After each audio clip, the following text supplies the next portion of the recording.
Quatrième cours sur l'APA. Quels sont les décisionnaires qui permettent la perruque? Vous allez être étonné par la réponse, mais contrairement à ce que prétendent des ignorants qui n'ont rien à faire que d'imprimer des sornettes et de les coller sur des murs ou de les distribuer dans les Stibler et dans les boîtes aux lettres, la grande majorité des décisionnaires de toutes les générations permettent, voire recommandent le port de la perruque.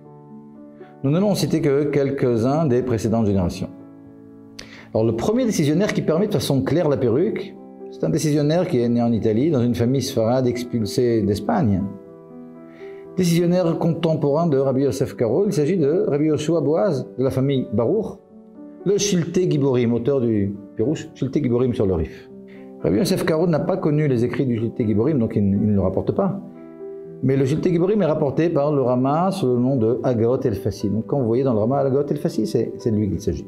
Trois des commentaires du Shiltei Giborim sont en plus incontournables. Ils se trouvent sur toutes les pages du Talmud. Il y a le Masoret Hashas, le Torah Or, le En Mishpat, Bener Mitzvah. Et au traité Shabbat, page 29.1 dans les pages du Rif, le Shiltei Giborim permet clairement le port de la perruque.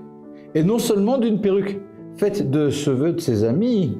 Et oui, contrairement à ce que beaucoup pensent, les perruques de cheveux naturels existaient déjà il y a de cela 500 ans.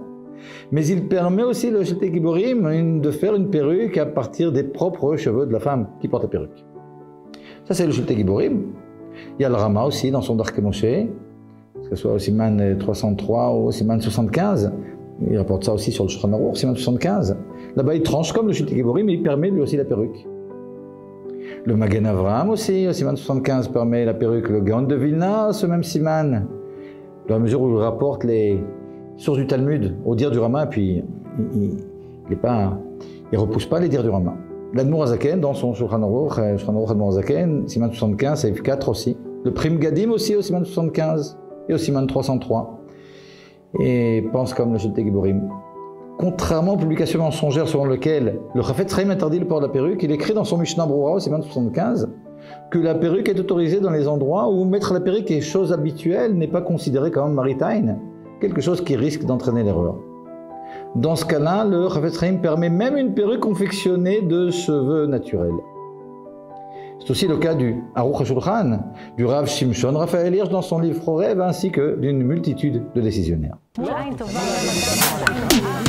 Moment of Wisdom. Some brief and life-changing moments. Join us. Subscribe to Moment of Wisdom channels on YouTube, Telegram, Facebook, Instagram, and WhatsApp.